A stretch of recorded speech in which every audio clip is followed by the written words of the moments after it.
Good morning, good afternoon, and good evening, everybody. Welcome to today's webinar. We're very excited to have you here, and we will begin in just a moment.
Welcome, everybody.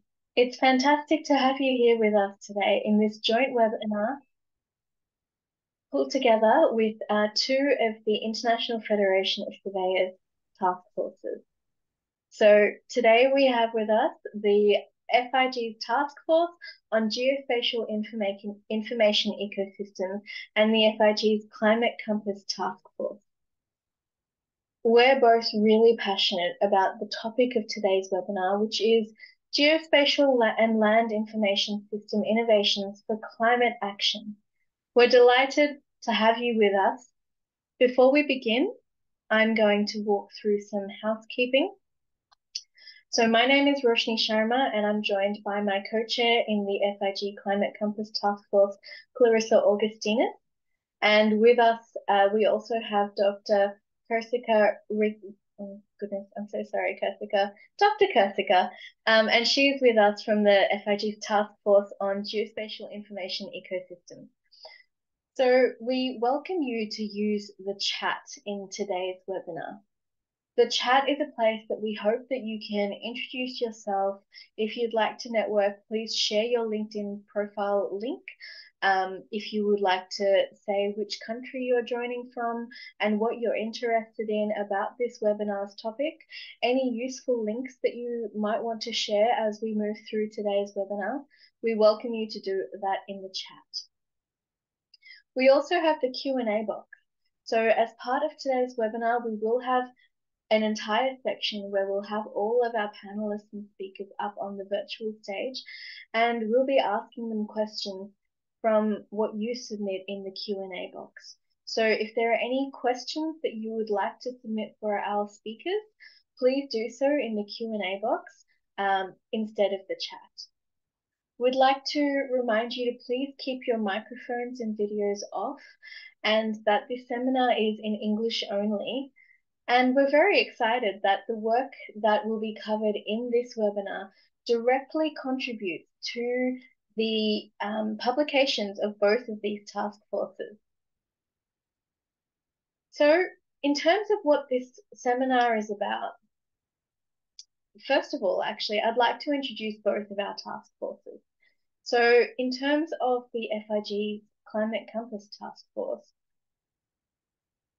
the Earth is a complex system, and for the last 10,000 years, that system has been very climatically stable. We've seen less than 1 degree C shift across the last 10,000 years on average.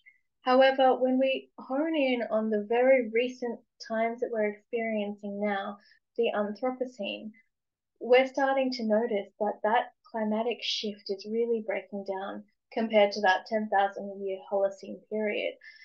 And As a climate scientist, I can tell you that a large body of research has been done so as to why the Holocene held such climatic stability, and a lot of that comes down to biodiversity. The more variety we have in species and species distributions, the better we have in terms of ecosystem stability. Humans, we are very intelligent, but we also like to control our environments and do that to keep predators out. Ultimately, that level of control has resulted in vast areas where we have low biodiversity. Think of our cities. And as a result, we're now in a position where we're seeing dramatic increases in climatic variability that's affecting our daily lives now and will only continue to increase dramatically over time, probably in the very short term as well. When we understand this, we also understand that we as surveyors, we play a significant role in helping societies and the planet at large be able to respond to the changes that we're experiencing, to monitor them, to understand what's happening where, how change is happening at different rates in different places, but also to use our technologies and innovations to create the change to help us mitigate against the worst outcomes, but also to recover when we do have the worst outcomes. So that's what the Climate Compass Task Force is about. I'm now going to pass on to Kurtika to introduce her task force as well. Thank you, Roshni, and good morning, afternoon, or evening on my behalf as well. My name is Kirsikka Riekkinen, and I am Vice Chair of the Task Force on the role of FIG in international trends and future geospatial information ecosystem. This task force is chaired by Professor Abbas Rajabifard. The aim of our task force is to help to reposition FIG members' international standing and assert the essential relevance of geospatial experts in international markets.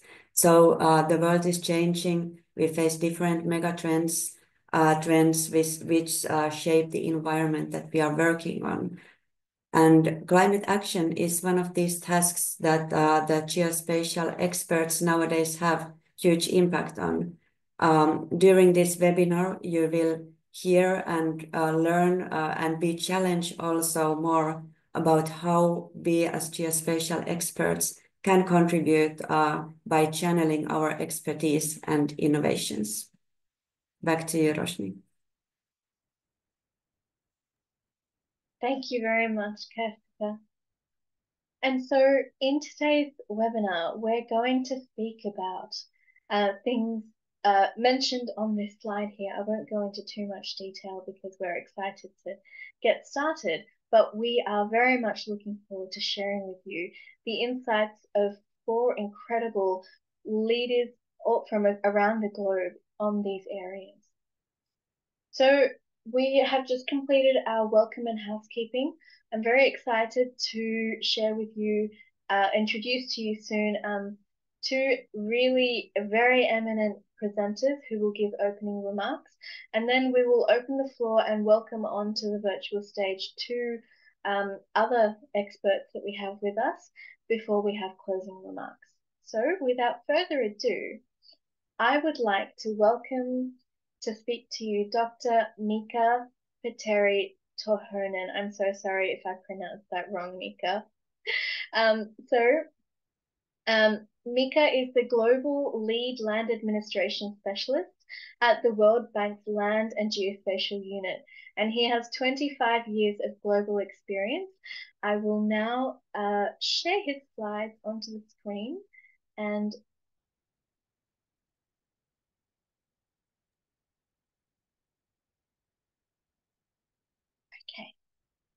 over to you, Mika. Thank you very much, Roshni. Do you hear me?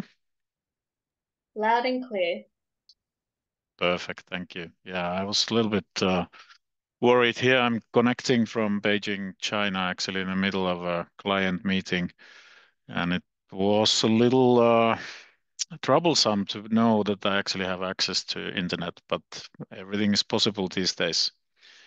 So, yes, I'm Mika Torhonen. from the World Bank. I'm global lead on land. We work across the planet on land issues.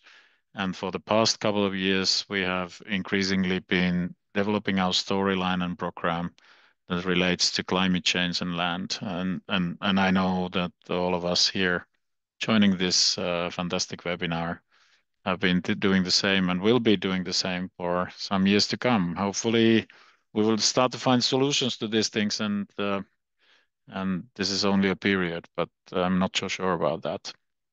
So let's go to the next slide, please.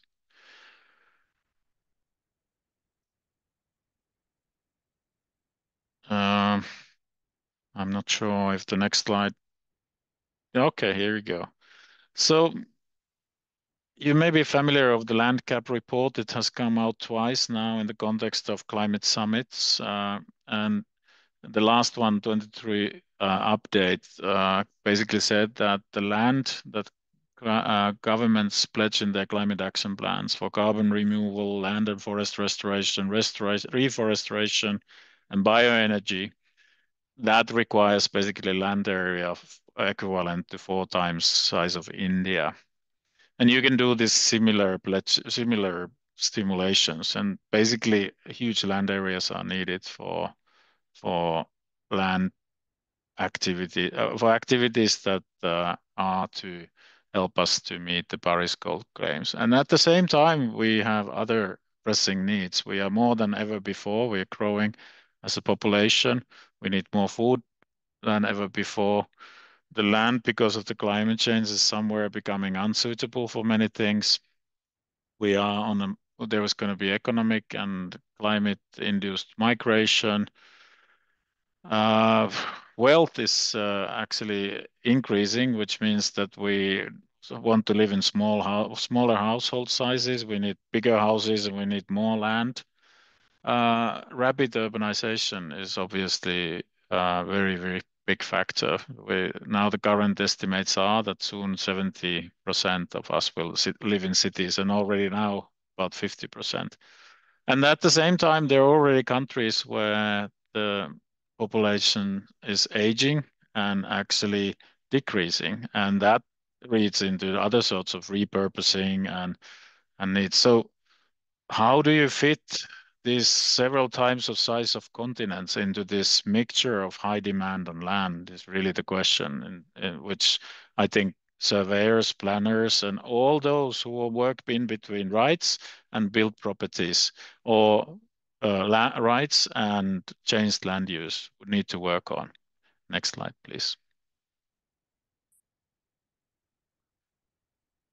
So just to illustrate one more the same message, we worked with University of Melbourne to look through all climate action plans that governments have pledged in the Paris goal context in Asia region. And 1 out of 2 relates to land in some ways. Many of those require land use change. And so this is not whether we succeed here or not, whether the people who are connected between rights and land use change, whether we succeed or not, that's not irrelevant. That is the underlying key of making the Paris goals work. So be it in the context of forestry sector, energy sector, transport, environment, agriculture, and waste, those are the main sectors that come out in this analytics. Next slide, please.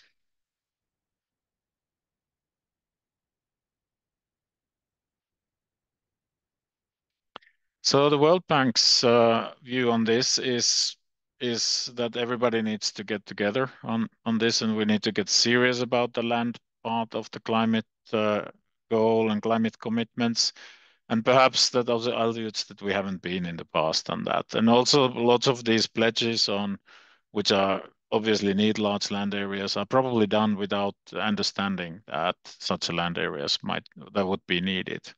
So we at the bank have committed to doubling our investments on land over the next 5 years.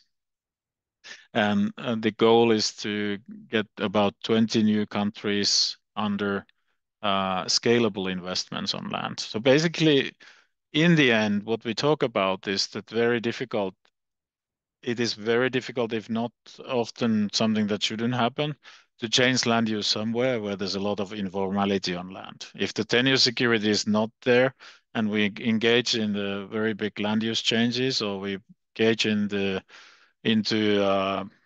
massive wind farm, solar park investments and so on, we are going to create problems. I think in practice, those problems are usually tend to be solved and then the investment happens.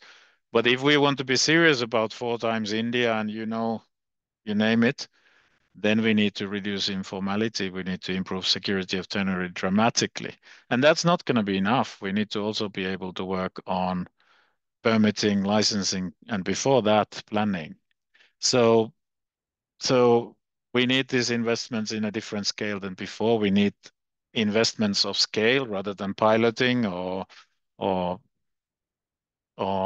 yeah, I wouldn't want to say endless, but very long-lasting policy work and so on, which tends to never get to the actual investment part.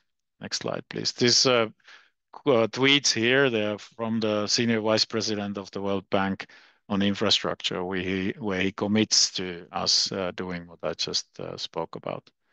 Next slide, please. So the 4 areas we would like to work on, and I spoke about security of tenure, and that's very important part of security of tenure is this particular focus on women's land rights. Then we want to work on urban space and on land use planning on also regionally and territorially, because if the land use change is required for Paris goals, then that needs to happen in planning before it can be implemented. So land use planning hasn't really been very popular, for example, in the World Bank investments on land, because it tends to lead into something that is not implemented. But if we work on tenure security before that, if we take into consideration indigenous peoples, customary rights, and women and properly, then I think we can credibly work on planning, which hasn't perhaps been the case in developing countries or developing context in the past. And then we need to be proactively look for mechanisms that responsibly and efficiently find the lands where needed for bioenergy investments, forestation, afforestation, renewable energy, and the list continues. So our goal is to set double the portfolio and at least 20 new countries with the big impacts. Let me show some recent impact. Next slide, please.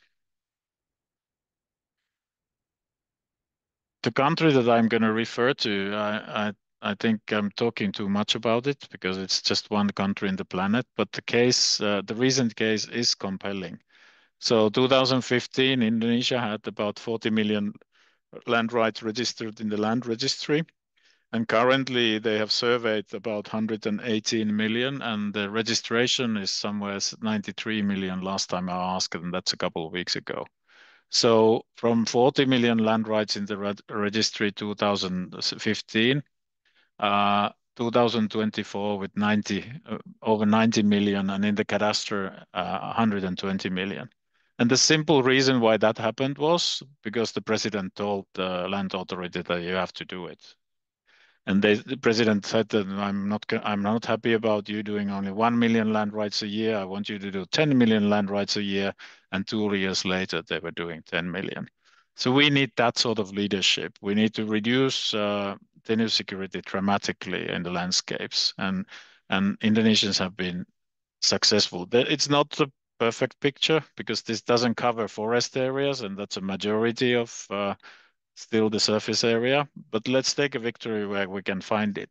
So outside forest area, the informality on land has dramatically reduced in Indonesia. That in turn allows the government now to start working on actually land use. Very progressive legislation has been passed, which allows or enables, what would be the better word, obliges the government to consider all land use changes, extractive licenses, and so on against an up-to-date land use plan. And they are now committed to 2,000 new urban plans in a few years time frame, and we are supporting them on 500 of those. That doesn't mean 500 cities, because several big cities have several areas with separate plans. But the message here is the change is possible. It is possible to do scalable and implementable tenure security programs that cause very little litigation and very little outcry, but it can be successful relatively fast, it seems.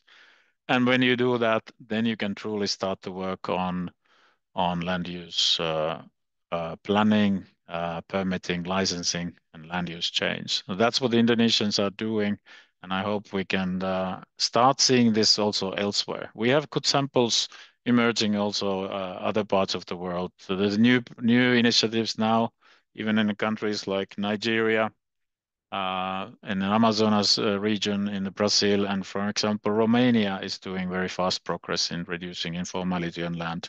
I've already crossed my time, so I'll be quick on the next slide and the following. So I would like you to take notice of the World Bank Land Conference in May. The call for papers and session proposals is out. I think it's closing November 15th. So here's the website, but if you can't pick it up from here, just Google World Bank Land Conference 2025. And the theme will be about this topic of this webinar today. We had last year about awareness on the topic. This year will be about the action. Next slide, please. And now waiting to see what the final slide was, so that I remember what I was to say about over it. But right, I already covered that here. Thank you very much for listening. I hope to see you in FIG regional conference in Kathmandu, where we'll be talking about these topics and beyond. And I hope to see you in Washington in May, and I wish you a fantastic webinar. I'm really, really sorry, but I have to go back to the next door and talk to the government. Thank you so much again. Thank you so much for making the time, Mika. We really appreciate it.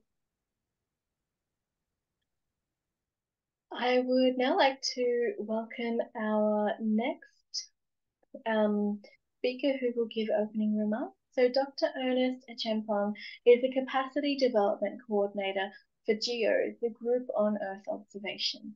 He works to strengthen the capabilities of GEO member countries using EO technology. So I will just share the slide. Thank you very much. Yes, so this is I'm very glad to be here with you all. In May this year, I had the opportunity to join the FIG conference, the FIG Working Week in Ghana, and it was quite an exciting moment for me personally and also at a professional level, because I saw a group of people who were passionate and committed to addressing critical challenges that we face globally. And so this is follow-up is something that excites me, and I'm very glad that I'm part of it today. So I would want to introduce briefly what the Group on Earth Observations is all about, and then I'll dive into the topic for today. Could you go to the next slide, please? Yes.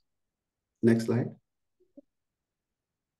Yes, so quickly, Group on Earth Observations is GEO in acronym. It's kind of a network, just like FIG, but this one is made up of also governments and organizations that are really working on producing data, tools, and services and solutions that are aimed at addressing environmental challenges.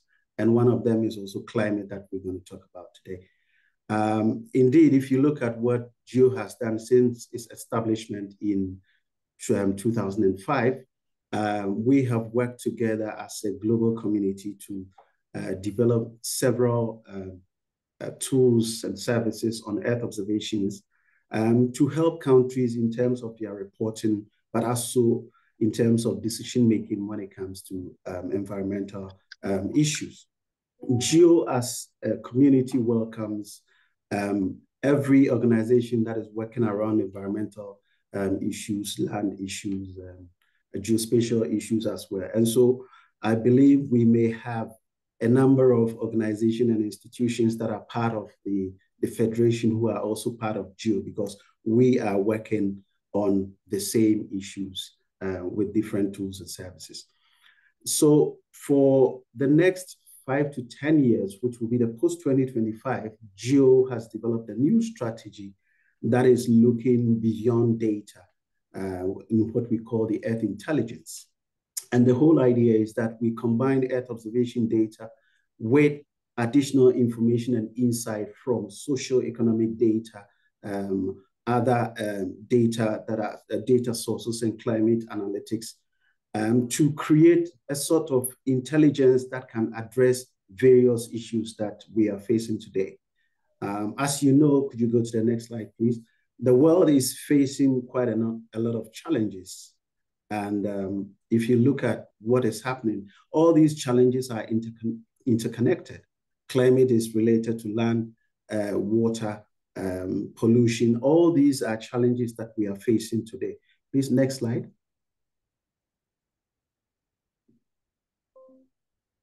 Yes. And so if you look at what is happening, we have a lot of evidence that points at some of these key challenges that our world is facing right now. If you look at all the reports from the IPCC to the World Economic Forum Global Risk Report, all the way to the Urbanization Report, all of them are talking about interconnected issues that are very difficult to solve with one solution. And so what is very critical here is that as the world develops in terms of population, the world develops in terms of resource extractions, we are also challenged with how drought, extreme heat, wildfires, land degradation are also corresponding with the growth that the world is facing. One thing that is interesting is that of all the challenges that we faced, everything is connected to our land system, whether it's biodiversity, whether it's climate, whether it's water and ocean.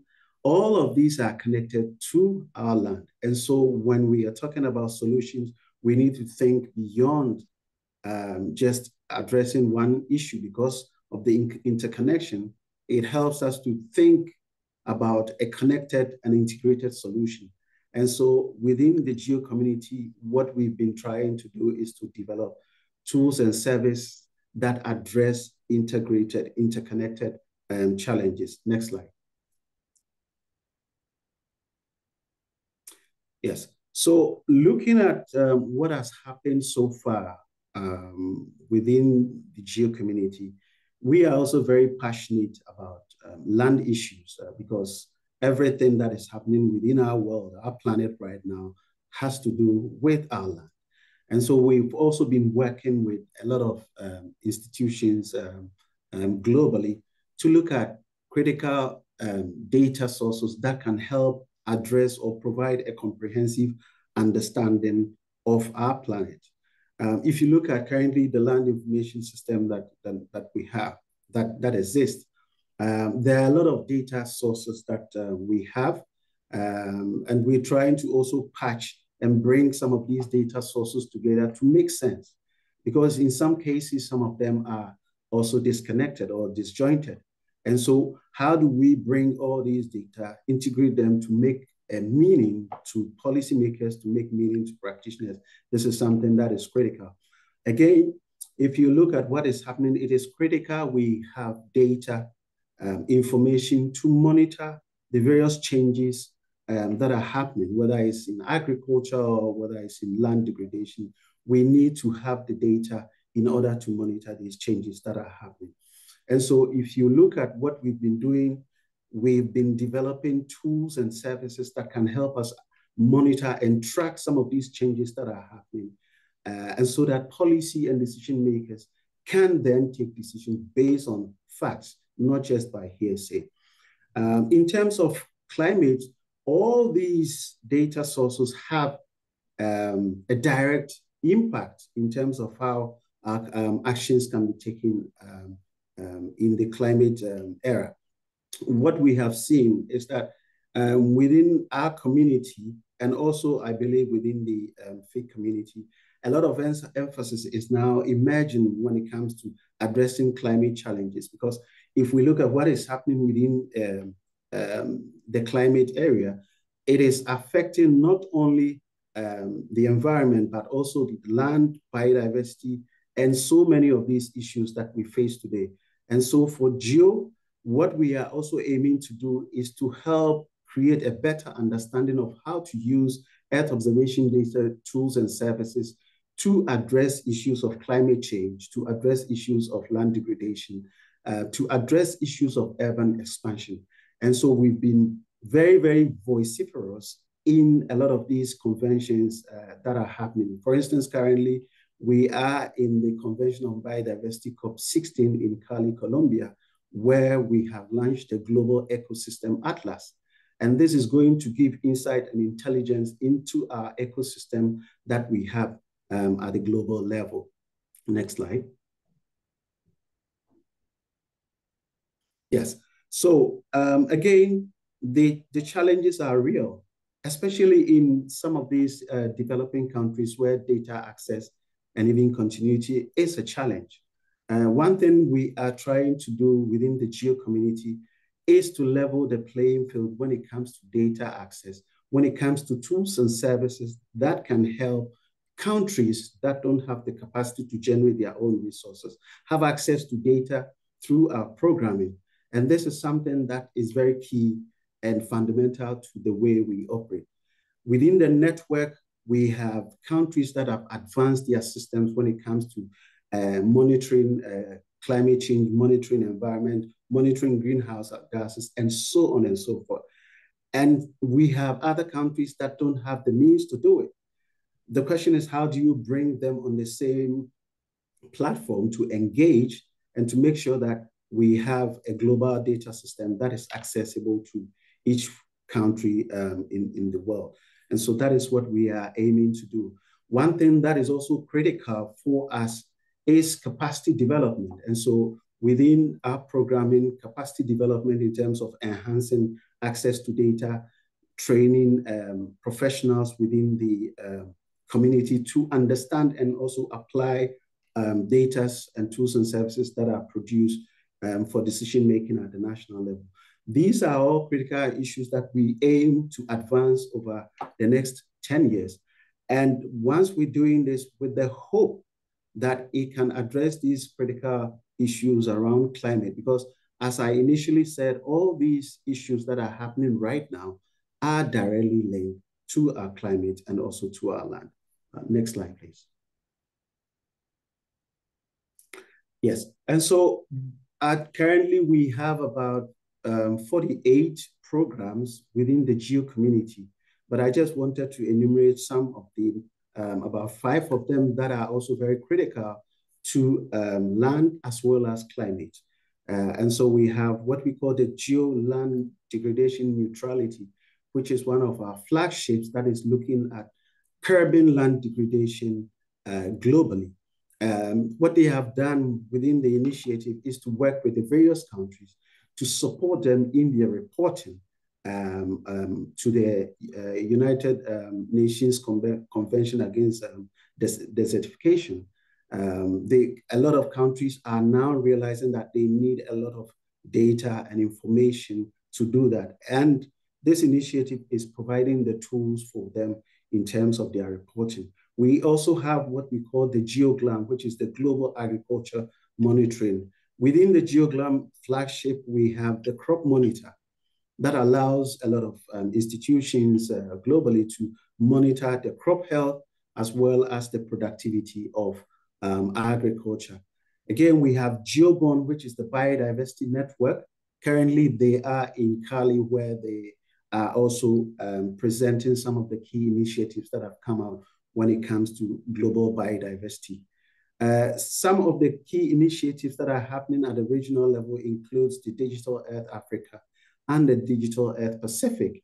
These are all important initiatives that are producing data for monitoring, and also tracking and addressing some of the critical issues within the Sustainable Development Goals. And so we have a lot of this information that are available. We're encouraging people to look at them. We're also looking for opportunities to make sure that we connect our efforts in making sure we address the critical issues that face us today. Next slide, please. Yes. And so if you look at what is happening, Earth observation technologies can indeed address critical climate actions. I've talked about some of the satellite images that are producing a lot of data to address climate issues. We have so many opportunities around observation networks that are happening. Technologies include LiDAR, high resolution image, and also looking at satellite images that are being produced to help us address and monitor some of the issues that we face as far as climate is concerned. For us within the community, one thing that we aim to do a lot is to help influence decision-making at the national level among GEO-member countries. One thing that is key is that a lot of countries are still challenged when it comes to reporting to the Convention on Climate. And so together with WMO and other institutions, we have been supporting countries in terms of how they monitor their climate, how they monitor greenhouses, gases, how they monitor their sea level, and so on when it comes to some of these critical issues. So this is something that is very key. The integration of Earth observation into climate reporting has been really praised as one of the key ways in which developing countries can help themselves address some of these issues. So we're looking forward to seeing how we can combine our resources within the various communities, especially with the Federation and also with GEO. What are the ways and means that we can coordinate and collaborate in order to support addressing issues of climate and also land? These are ways and means that we are always looking forward to. Next slide. Yeah, so a quick conclusion to my presentation is that we are doing this not for ourselves as a community, but for the global, for the world that we live in. And so if we want to pursue a resilient and a sustainable future, it is important for us to really emphasize on our collaborative partnership.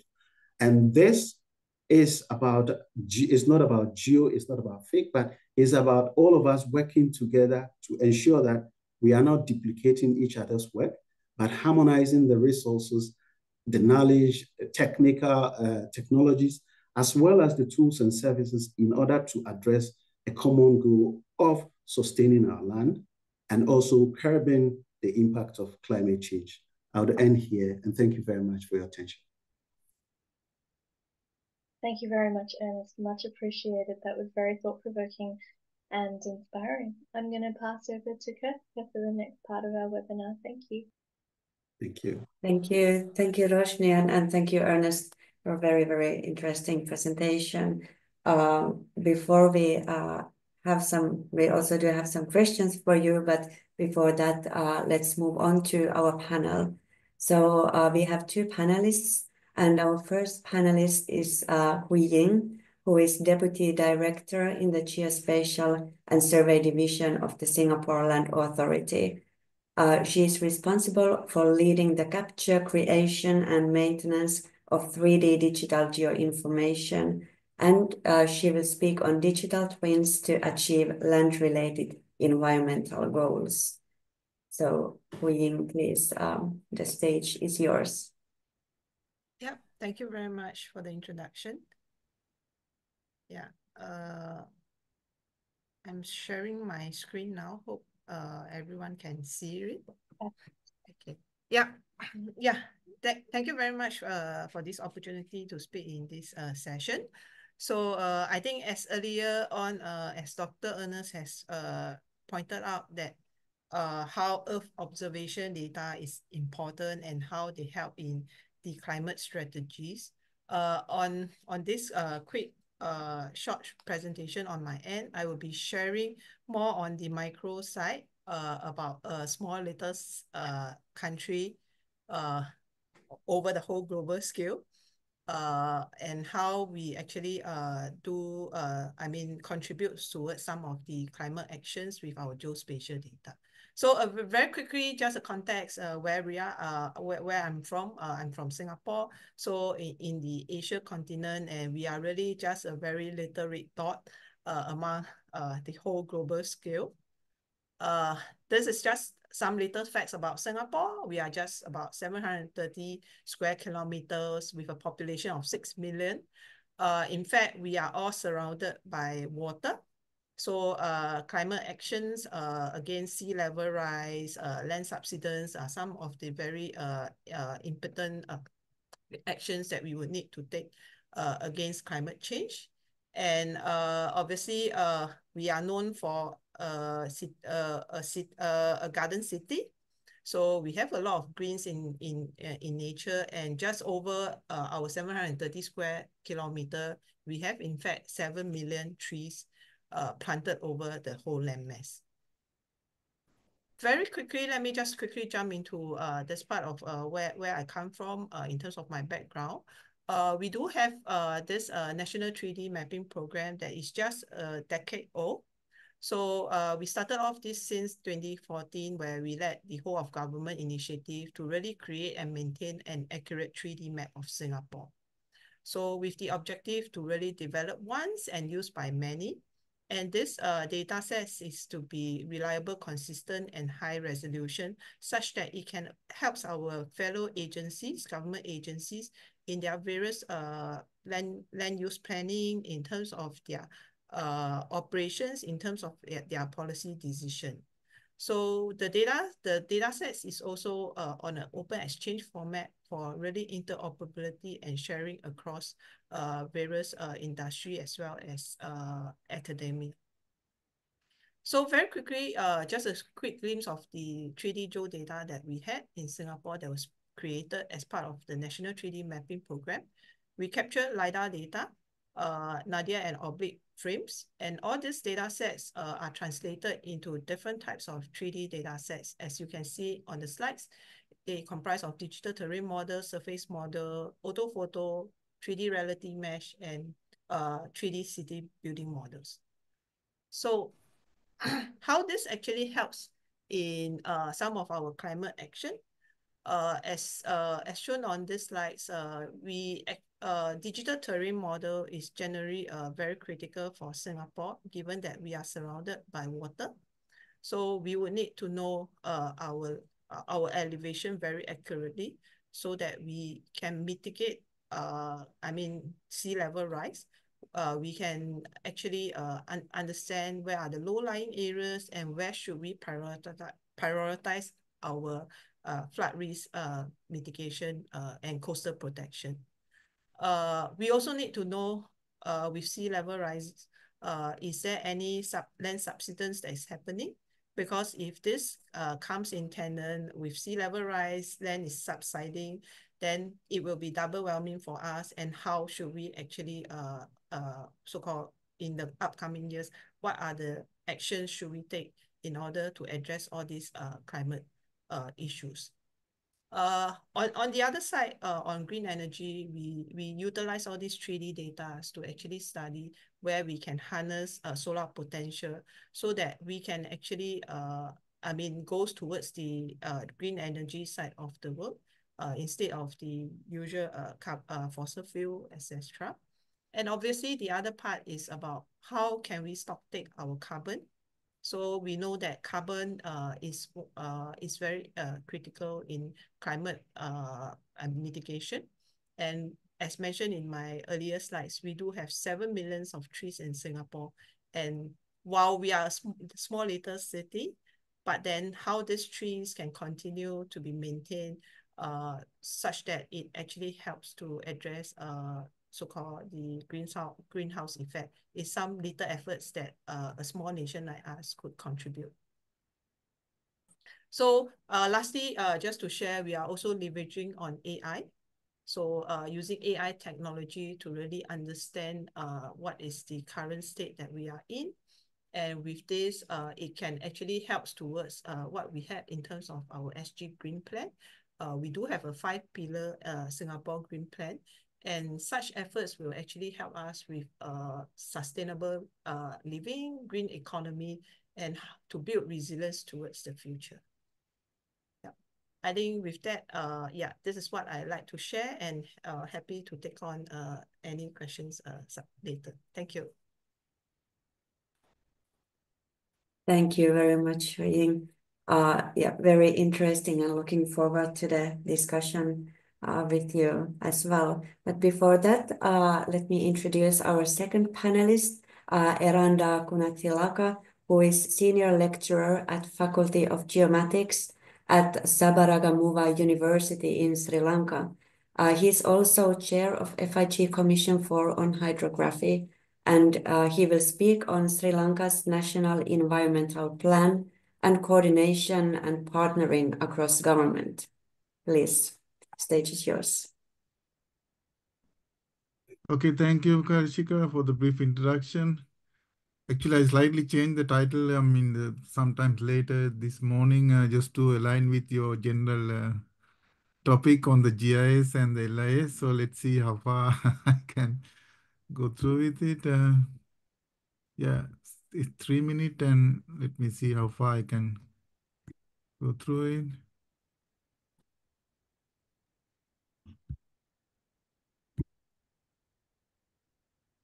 Okay, so what I'm going to talk here in this within the 3-4 minutes is about the Sri Lanka's coastal sector indices and the need for comprehensive geospatial databases for effective decision making. So under that, the broader perspective, let me try to share some of the examples, because we don't have much time to discuss. So I just in line with that topic, I'll sharing 2 examples that how the GIS can be effectively used for these climate actions, especially in the sea level rise related issues, as well as how we are going to cater the NDCs in the long run in our climate or environmental plan, and also to fulfill the Paris Agreement. So the NDCs are the nationally determined contributions that the countries agreed as being partnering with the Paris Agreement. So the wonderful thing with the Paris Agreement is it is not pushing the members or the countries to work on a specific kind of a the hard lines, but it is open to the countries to come up with their own actions, or the ways, or how they are going to tackle the particular broad objective. So that is in a way it's a very flexible treaty, but the countries are committed to commit on certain aspect that how they are going to meet a specific goal. But when combining all the countries, which will be meeting the global requirement. So the overall objective, or the main goal of the Paris Agreement is to bring, or to bring down our current temperature goes into the at least about the healthy level is about 2 degrees Celsius above the pre-industrial level somewhere, I don't know, in early 1900. Or there is another preference level, or the optimal level would be about 1.5 degrees. And the countries now get together and they come up with the plans how we are going to come down to that level from the present level. So there's a gap between that the current status and the compatible, or the appropriate, or the optimal target that we commonly going to achieve. So the countries came up with different proposals for how they are going to do it from within their territory. So that goals are we call the national determined contributions. So in Sri Lanka, it's led by the Climate Change Secretariat under the Ministry of Environment. So just a brief introduction on the indices. So as I said in the beginning, I will just focusing on the few aspects and how the GIS can be utilized in achieving these targets, and just and making effective decisions. So I only highlighting some of the coastal sector mitigation and adaptation NDCs committed by Sri Lanka. There are 4 main NDCs.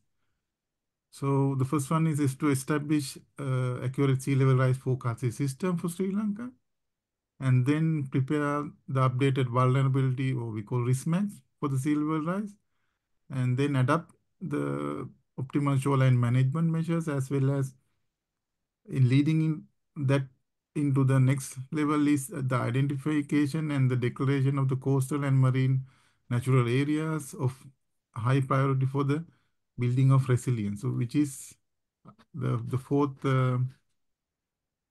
NDCs.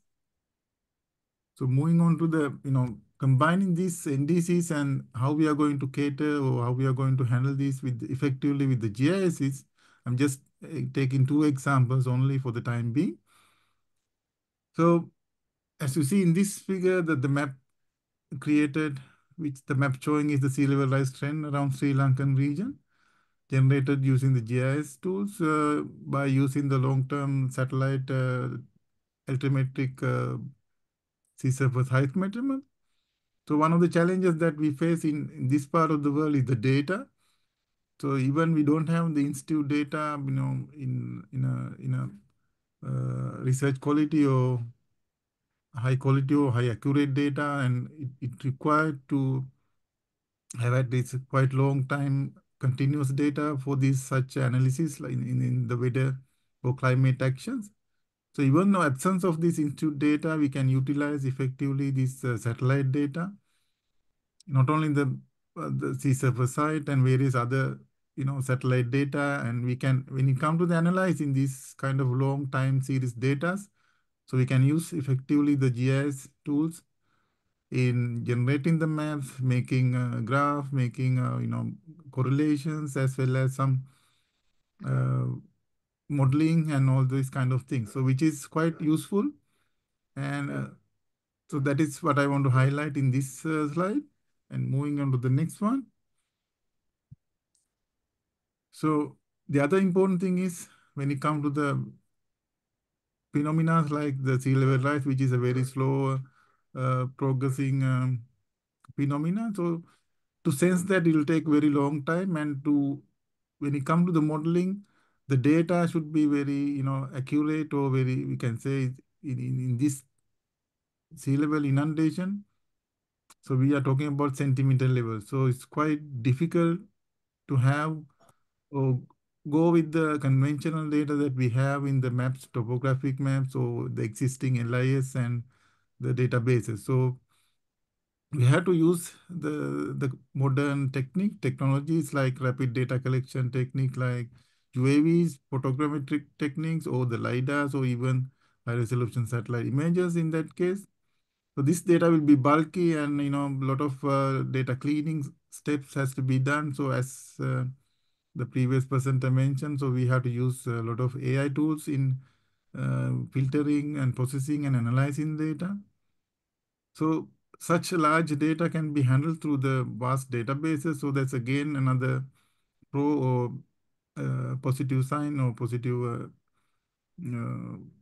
or advantages of using the GIS tools in such cases.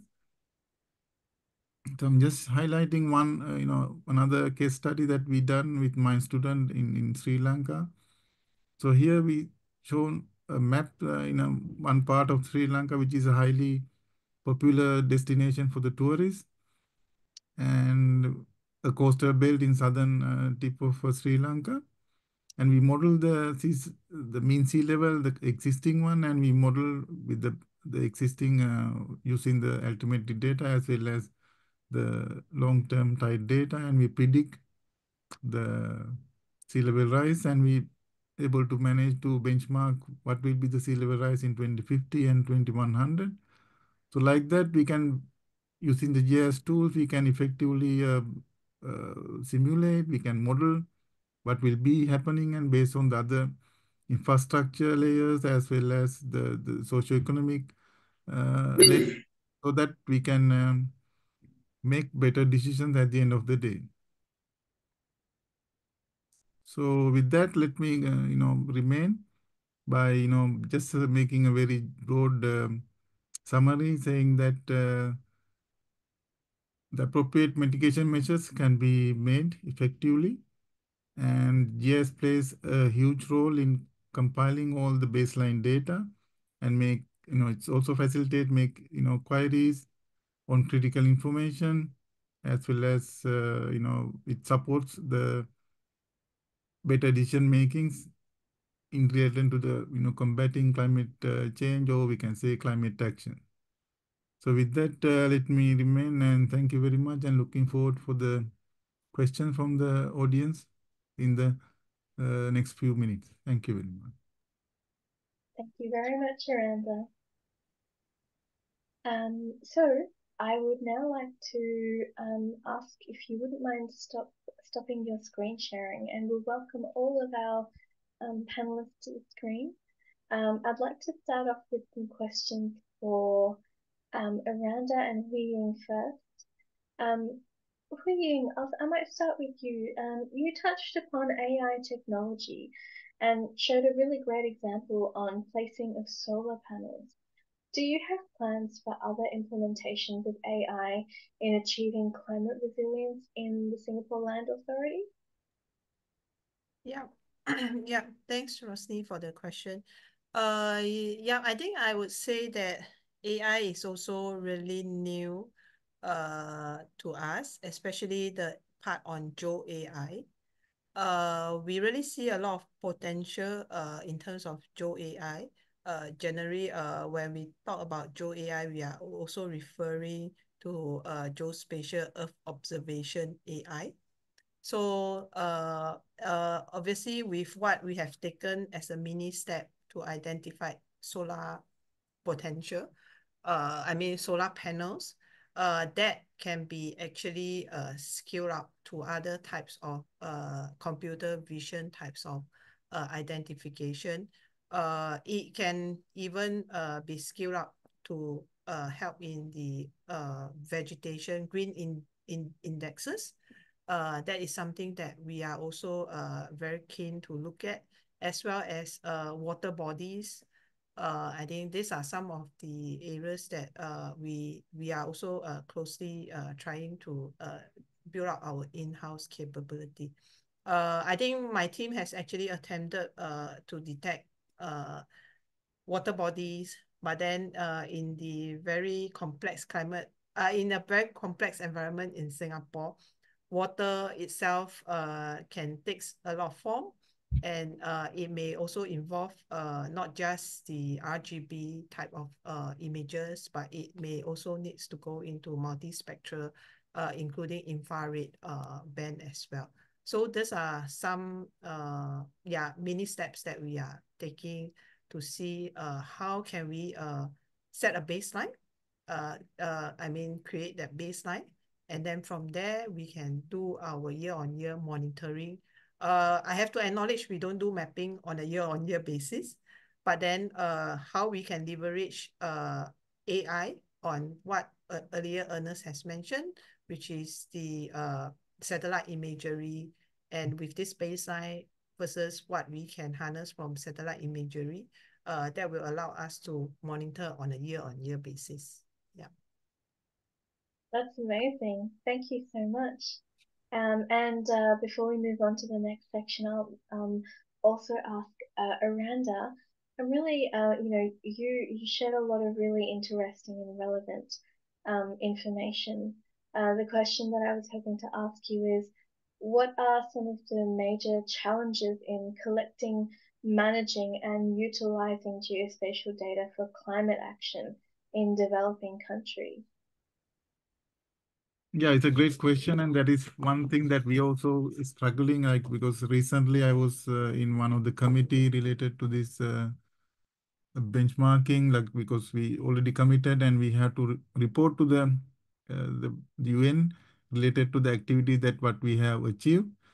So in such cases, various agencies are involved in collecting all these geospatial data. Not like LIS, it's mainly the surveyors and the boundaries and some of the administration part. But despite especially when it comes to the climate action. So it's all sort of data, the environmental, air pollution, and even in the ground level, the soil, all those informations are very important, because it is not, I mean, so the beauty of this, having GIS such environment is we can give, or we can create layers based on that. But when it comes to the countries like developing countries, so the real thing is there are many challenges actually. So one thing is the how to collect these all the baseline data, even though in a form of data is available with agencies, but they are scattered. So the agencies should be collaborated. So what the Sri Lanka have done is they have, because the final the NDCs are being handled through the secretariat from the president directly. So all the other agencies should be collaborated. So based like that, the appropriate policies and the data sharing, protocols has been defined, and based on that, we were managed to mitigate some of the problems that we face related to the data sharing. But the other challenge is the existing data are having sort of a lot of uncertainty, especially the historical data. The data, they don't have any metadata. So when you are utilizing it for the common framework, so it's really difficult, or we can say it's sort of a useless of, without the metadata, you can't simply use those data for analysis. So that is another challenge that we faces, and of course we can't do much about that.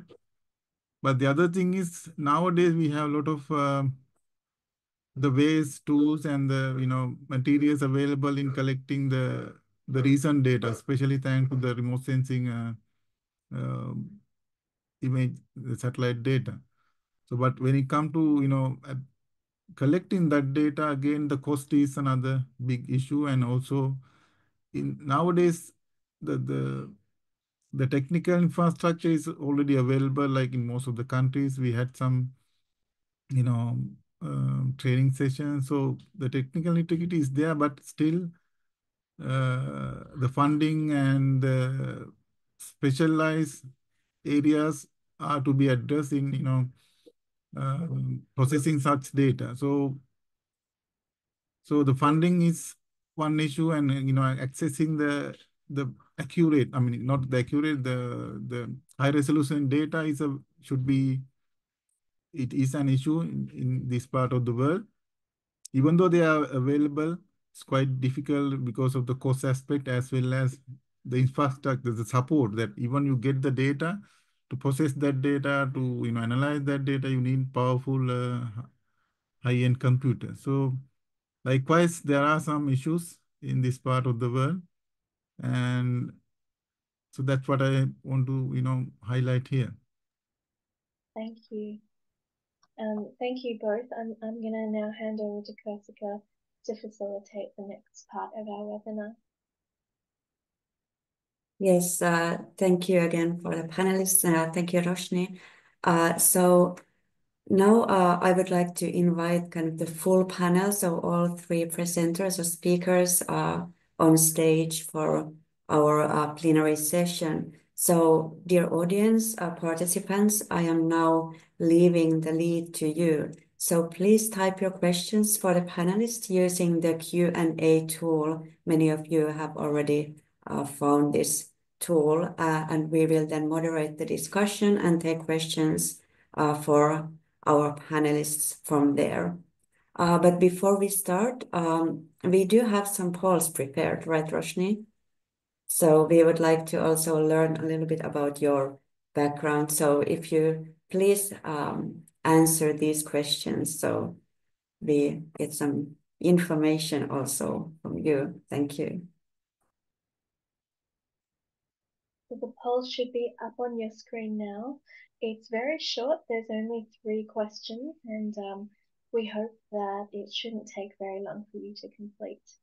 All results will be anonymous, and this is just to help us to get an idea of who attends our webinars so that we can continue to create relevant and interesting webinars and other content through both of our task forces moving forward. Thank you.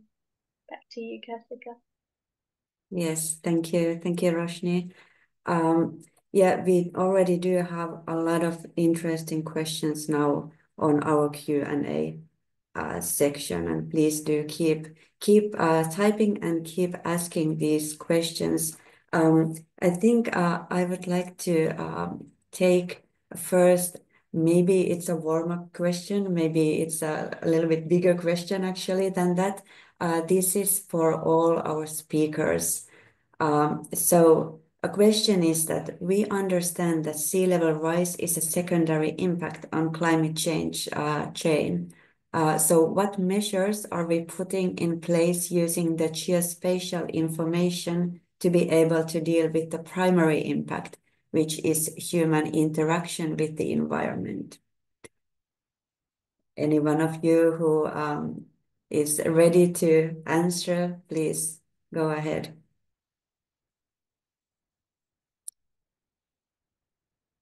So what kind of information do we have on the human interaction with the environment and how to deal with that one?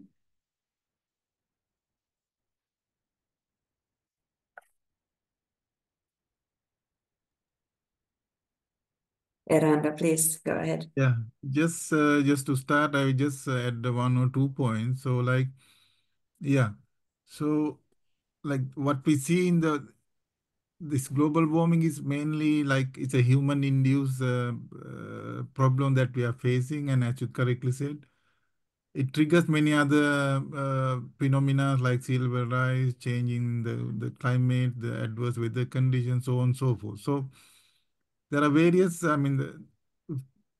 aspects associated with the human, induced problems. One thing is we use a lot of, we clear the land, or like we call the land degradation is one problem that we are facing.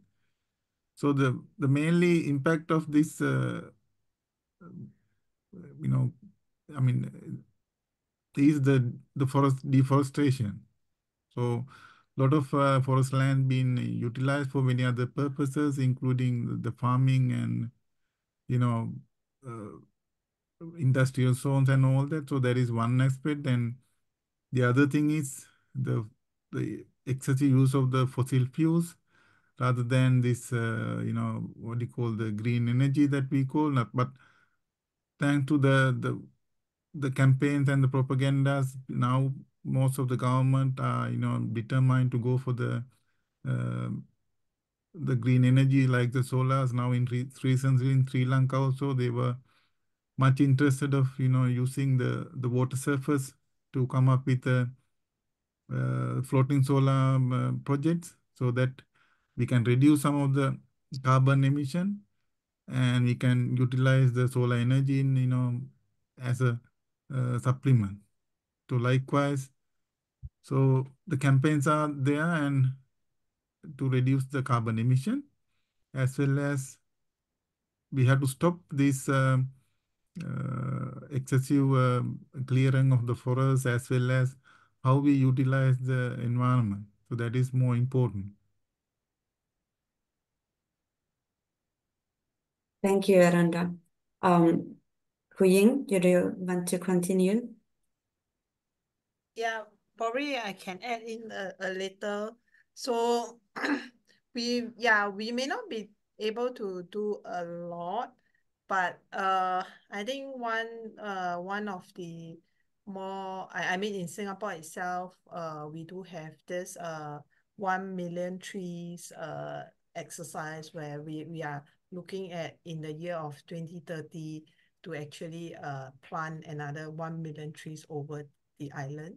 So this is really little actions that we can do to help, I mean, in terms of the impact. The other part is really to seed from young. So we have to really share with really the younger generation in this case is our kids, etc. about, I think everyone is very familiar with the 3R, reuse, recycle, etc. And I think these are really things that we have to start and seed from young, so that the young, when they were to grow, they have this mindset to really protect the environment going into the future. I think these are some little acts that probably from a small country like ours can contribute towards the bigger agenda. Yeah. Thank you. Ernest, do you want to add something to this discussion? Yeah. In fact, yeah. So let me just chime in. I think I'll start from where we just ended, especially with the youth. These are very vibrant group of people that have the future in their hands when it comes to decisions that we take now. So within our community, one thing we've been promoting, and I think I must commend the Global FIG for also focusing on the youth, also to really build their capacity to take the mantle. It is very crucial for awareness and to build that sensitivity into the young people who are coming up within the profession in terms of their commitment to addressing critical issues that affect us. Yeah, so back to the issue of climate change and its secondary impact, especially on the marine ecosystem. Within the Geo community, we have what we call the Geo Blue Planet, and their focus is on the marine ecosystem. And it's a huge network that is being supported by the European Union to address issues that are related to coastal erosion, marine pollution, and so on and so forth in terms of issues affecting our waters. And one thing that is clear coming out of some of the research that I've been taking is that our policymakers may not have a visual representation of what the impact is when it comes to whether it's pollution or whether it comes to degradation of our waters. Again, it is the same thing with land degradation. Let me give you a specific example. In Ghana right now, there is a huge pandemic on illegal mining. And for a very long time, the government had not had a bigger picture of what is happening until they were shown some of the satellite images that have, over the past 5 to 10 years, what has happened with some of these forest reserves in Ghana in terms of land degradation. It is at that point they realized, no, we are making a mistake by not taking action. And so the government began to take action, which for some reason is still a challenge because this thing has been going on for a very long time without the government intervention. So engagement with the governments, with the policymakers, showing them visuals of the real impact of what is happening is very critical.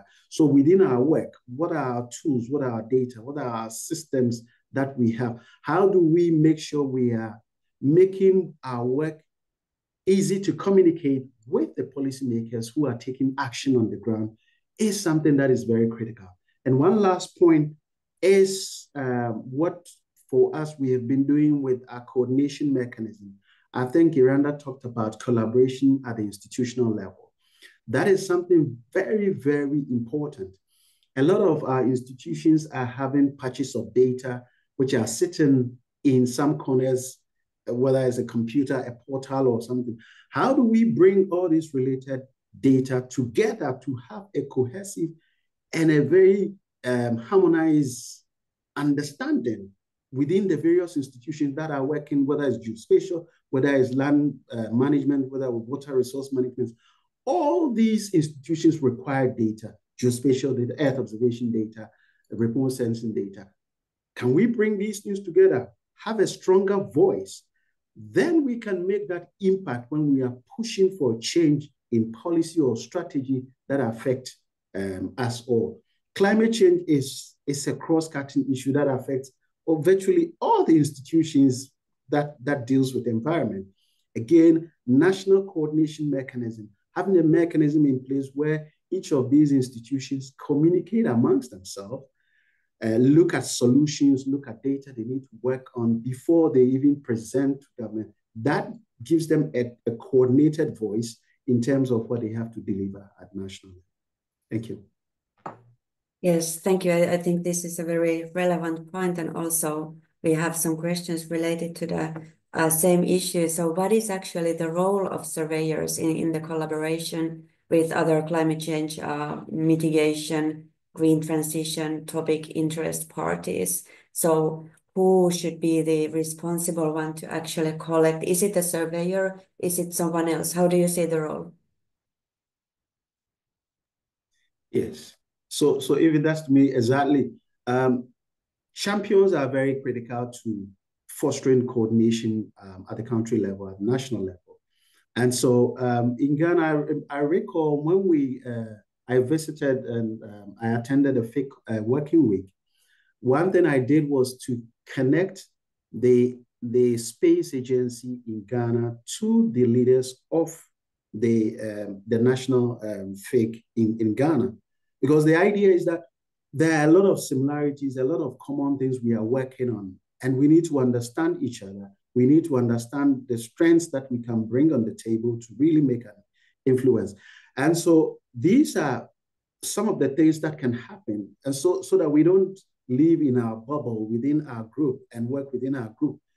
So it is important for, at a national level, for various stakeholders, surveyors to reach out to remote sensing specialists, to reach out to space science scientists, to reach out across at the national level so that we get a better understanding of who is doing what and what they can all bring into the fold so that we can have optimize our impact. This is something that I'm very passionate about, and I've been trying to work on this front so that we can have a much more bigger impact than within our community. Thank you. Yeah, I think passion is something that we need in order to really bring forward this topic. Eranda or Huying, do you want to also comment on this, the role of surveyor? Yeah, actually, because I actively involved with Sri Lankan monitoring of these NDCs, especially related to the marine and marine sector.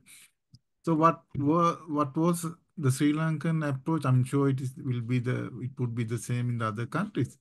So what initially they did was they called for the stakeholders, whoever willing to contribute, or whether institution wise. So we had some discussion, we had meetings, and we identified key figures in that institutions, as well as some other several colleagues representing the institutions. And we had afterward, once we recognized the key people and the key stakeholders, and then we came up with a sort of like a national task force for each and every NDCs. And we had some pocket meetings or sort of a small group discussion, which is discussing mainly how to cater that NDC. So in that detailed discussion, we identify key figures, key agencies, that's who is doing what and who is the key person, who is the key. It may not be the person, it may be the exco, what do you call that, by position. So everything is, finalized based on that. And then the things started, coordinating, and because the responsibilities are given to each and every agencies, they know what they are doing. And in the top layer, they know that how this data to be processed, analyzed, and likewise the technical committees are there. And finally, likewise, that is how we process or how we, progressing so far. So I think it works, quite effectively, because the multitasking, or what you call the various professionals are working together for a common goal. So they have, breakdown their, subdivide the main, aim based on their expertise. So once you pool your knowledge, your expertise, everything, and then the problem can be tackled much effectively. So that was our expert and my experience as well. Thank you, Eranda. Ying, please. Yeah. So I myself is a land surveyor by training.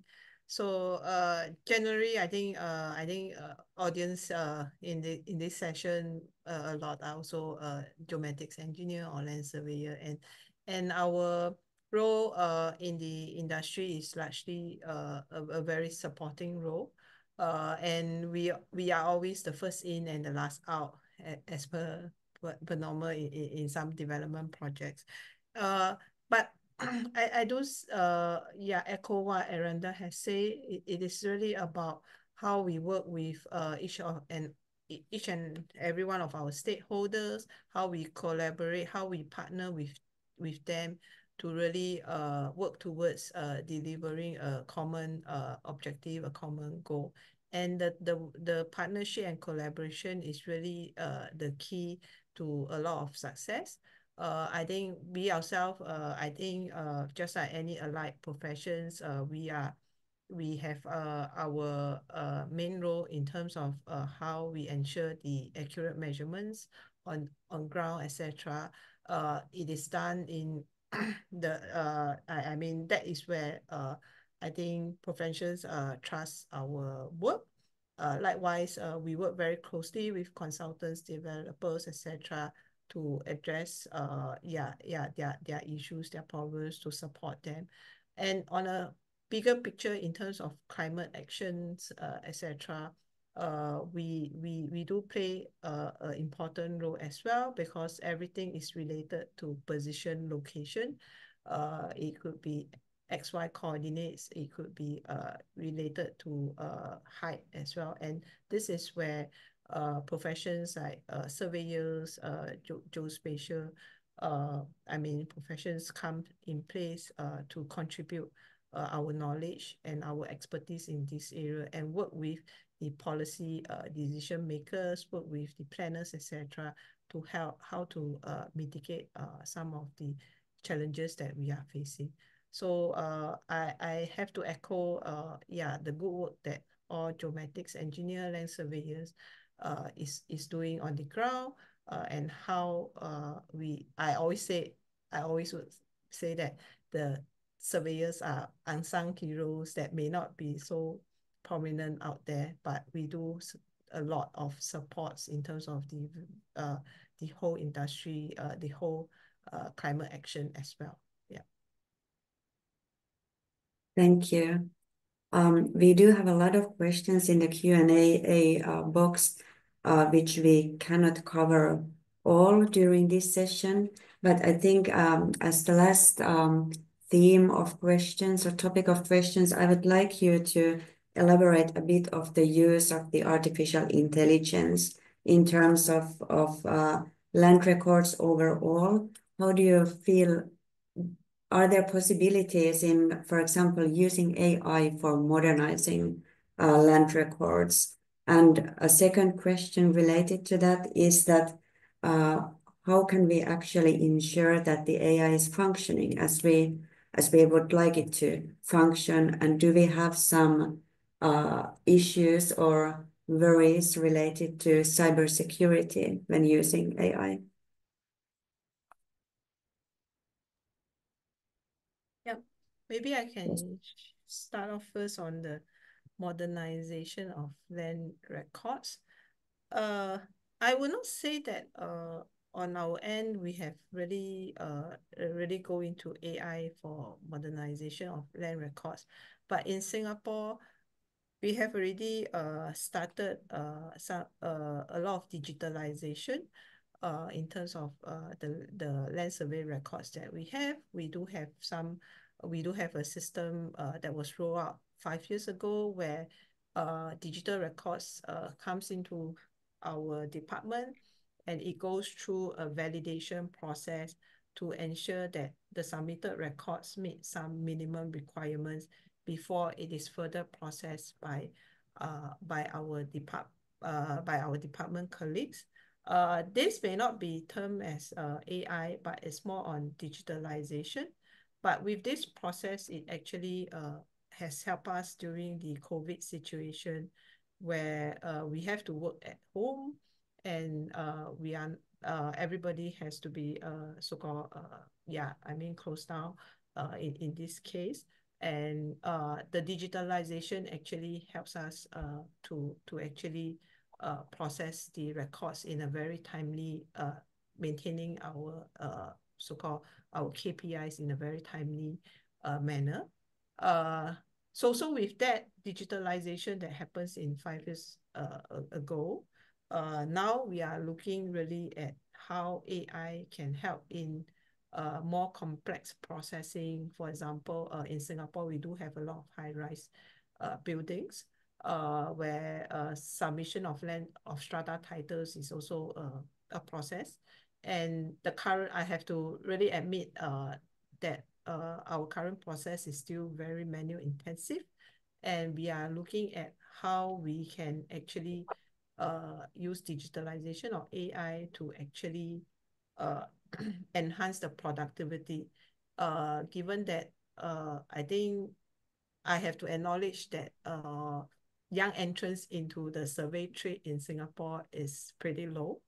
So the refresh rate may not be able to catch up with the amount of work that we have. So this is something that we are looking at.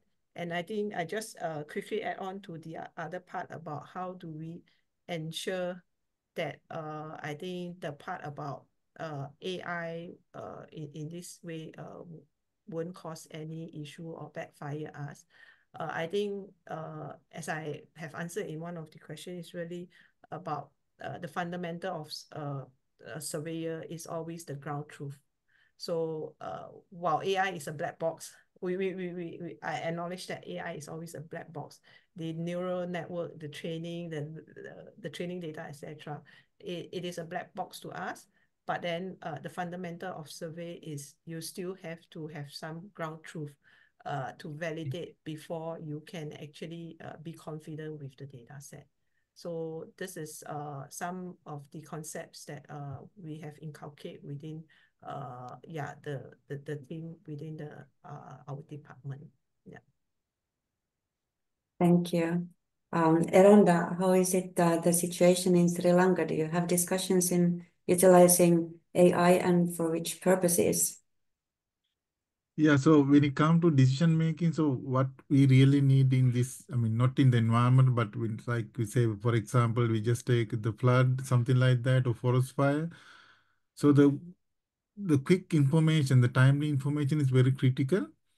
But the issue is in this, set type of a scenario like climate action and all that, it's huge. The impact could be very huge. I mean, we are usually talking about a case study like maybe several kilometers or something like that. But when it comes to this type of thing, sometimes the entire part of the continent or the scale will be thousands or even more than that. So in such cases, so process such a large amount of data, and you need to get a quick decision. So we have no other option rather than going for AI option. And now it has been there for several years, and now it has been tested. And I mean, initial state there was some hiccup because of the one thing is maybe the computer powers as well as the process of training and the algorithms and all that. But now it has been proven that it is the only option. Like, I mean, in processing huge data and getting a double quick results. So of course we have no other options. Like if you just process, I mean, in our day-to-day things, like we know that we collected the point cloud data for 100, 1 hectare, it would be a huge amount of data. And just imagine a LiDAR point cloud, so much of millions of points. So instead of, just picking point even one by one, so it has been, now a lot of tools are there to filter the, unnecessary data, filter the moving objects, filter the building layers or whatever, the surface or DEM or whatever. You can just within a flash, you can do it. So the AI is much, can be trusted now with the technology, but still, even because as as you also said, that we have to keep eye on, like in validating the results. So one good thing with that we can, when it comes to the environmental disasters and all that, we can use the, crowdsourced data to validate. I mean, meantime, the models are running and predicting. Meantime, if we can have, it should be integrated with the community, and if the crowdsourced data also coming in, and we can double, validate it, and that type of approach should be there in a long run, in a large scale monitoring AI-based system. So that is what I feel like is the most appropriate approach if you're using AIs. So validation is a must, but sometimes it takes a long time, to validate and give the results. But in some situations, like when it comes to disaster-prone issues, so we can utilize the community data like crowdsource, and we can, refine the models or the results coming in from the AI. And that's what we are looking forward in the future, and that is what the people are also working on. Yes, thank you, Eranda. And now, I'm cautious of time, and I'm handing over now to Clarissa to make final remarks for our webinar. Over to you, Clarissa. Thank you, Kirsika. And wow, what a rich series of discussions, presentations, and panel. To try and summarize, I'm just going to do a very quick overview. It won't do justice. So we had our first presentation from Mika, and he raised a lot of serious challenges, like the governments are committing to carbon emissions reductions for the size of land that they don't have. And land surveyors and geospatial people have a critical role in helping governments to rethink what they can actually deliver.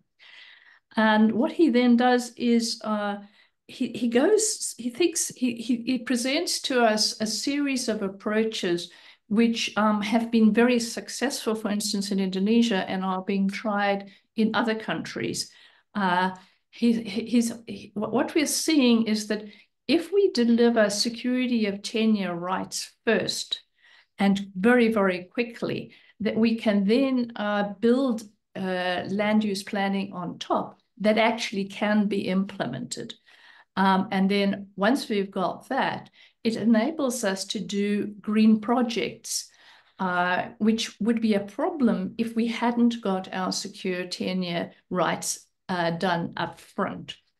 So what he's saying to us is that security of tenure land administration systems are absolutely critical, and land use planning, but also that we have to think about scale. We can't just do pilots. Scaling is critical in managing the land use changes that are already happening. And this is particularly important for urban areas. He also identifies collaboration, a theme that has appeared across all the conversations. And he references the need to also address women's land rights and Indigenous and local community land rights. We need to always be careful of vulnerable people. And then he ends with saying that it's all about action. Yes, policy is good, but it's all about action. Now, Ernest, what he made us aware of is how interconnected the problems are and the challenges. It's not, the simple solutions don't work. That it's actually, we have to find ways of dealing with complex problems that are interconnected, that have to somehow be integrated.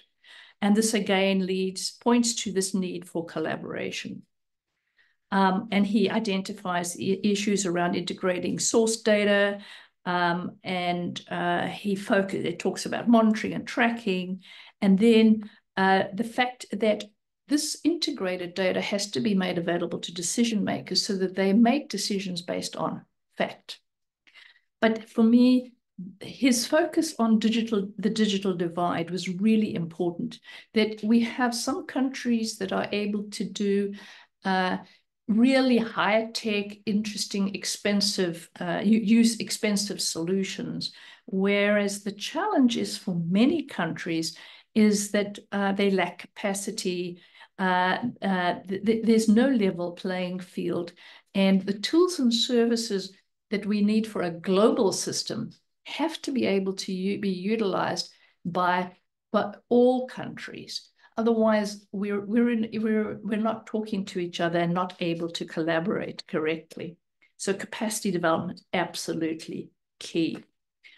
And again, he emphasizes an issue and the need for global collaboration. We now then move to Wei Hing, who gave us a detailed understanding of how the Singapore Land Authority is operating. And she identifies key areas that Singapore is addressing, such as flood risk, the provision of data for flood risk, solar panels, land motion, sea level rise, subsidence, and so on.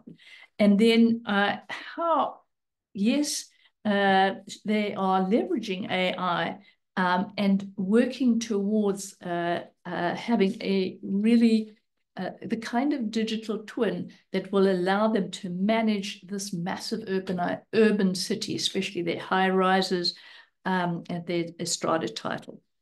Then from Eranda, we got a deep insight into how governments run their nationally determined contributions, which are all about their carbon emission commitments to the globe.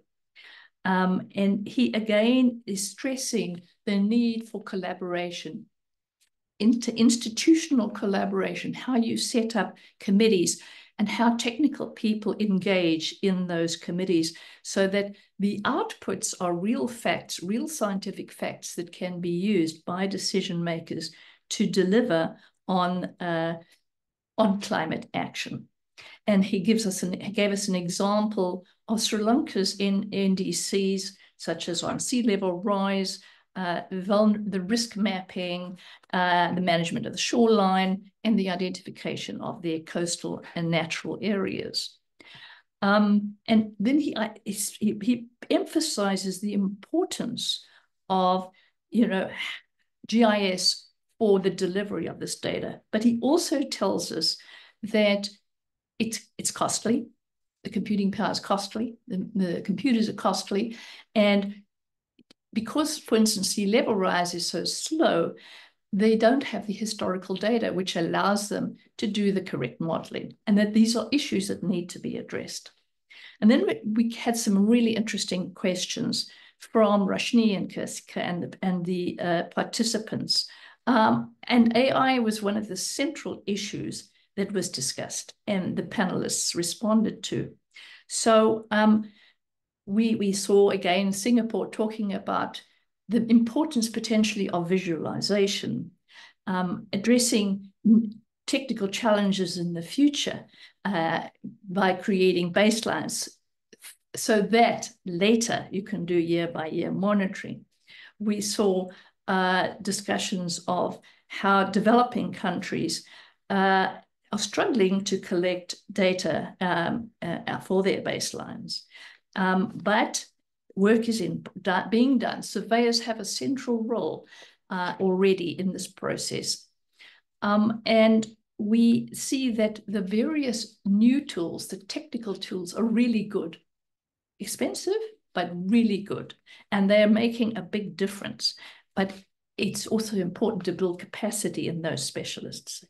And if looking at the future of AI, Eranda has said, okay, we can use it for disaster. We can use citizen science, citizen data acquisition for disaster. But let's also look at it for future things. Supported again by what we see in Singapore. So to end, what we see is that we've seen surveyors are involved in a vast range of climate actions. It's not one single thing. We also see that the challenge is huge, but that surveyors are already making a difference. and that it's all about collaboration and working at local, very much national level and global level, and collaborating across those levels. And so thank you from my side. I want to thank our presenters and our speakers, and of course, Kersika and Roshni for leading us on this webinar, and with this joint task force webinar. And just to remind participants that the purpose of these webinars is to inspire, build, and share knowledge for climate action by surveyors. And please, can you visit our Climate Compass LinkedIn page and become part of the conversation. Thank you. And this is the closing of the webinar. Thank you. Bye.